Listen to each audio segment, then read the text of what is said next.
আমার ছেলের রূপের 6 মাস কমপ্লিট হয়ে গেছে। এবার ওকে সলিড খাবার স্টার্ট করতে হবে। প্রথম দিন আমি ওকে যে সলিড খাবারটা দিয়েছিলাম, ভাবলাম তোমাদের সঙ্গে পুরো প্রসেসটা একটু শেয়ার করি। দেখো এখানে আমি ঘরে যে চালটা খাই সেই চালটা নিয়ে নিয়েছি। তারপর ভালো করে ধুয়ে রোদে খুব ভালো করে শুকিয়ে নেওয়া হয়েছে। তারপর কড়াইতে চালটাকে খুব ভালো করে ভেজে নিতে হবে। তারপর মিক্সিতে চালটাকে খুব ভালো করে গুঁড়ো করে নিতে হবে। আর এটা কিন্তু অনেক দিন পর্যন্ত কিন্তু স্টোর করে রাখা যায়। তারপর দেখো আমি কিভাবে রান্না করে নিলাম।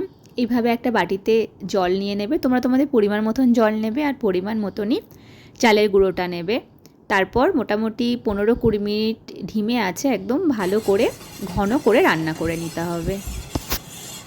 দেখো আমার রান্না হয়ে গেছে, আর হয়ে যাওয়ার পর ঠিক এরকমই ঘনত্বটা হবে। তারপর তোমরা বাচ্চাদের যে ফর্মুলা মিল্কটা দাও সেটা পরিমাণ মতন জলে গুলে নেবে।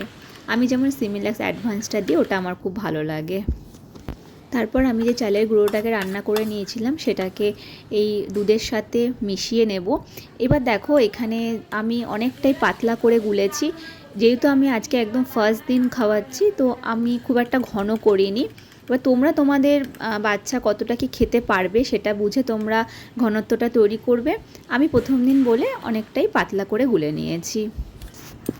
চলো এবার তাহলে আমার সোনা পাপাকে খাইয়ে দেখি ওর রিয়াকশানটা কেমন থাকে। আর অবশ্যই ভিডিওটা কেমন লাগলো তোমরা কমেন্ট করে কিন্তু জানিও। খাও বাবা খাও, নতুন খাবার তো খাও, নতুন খাবার তো খাও।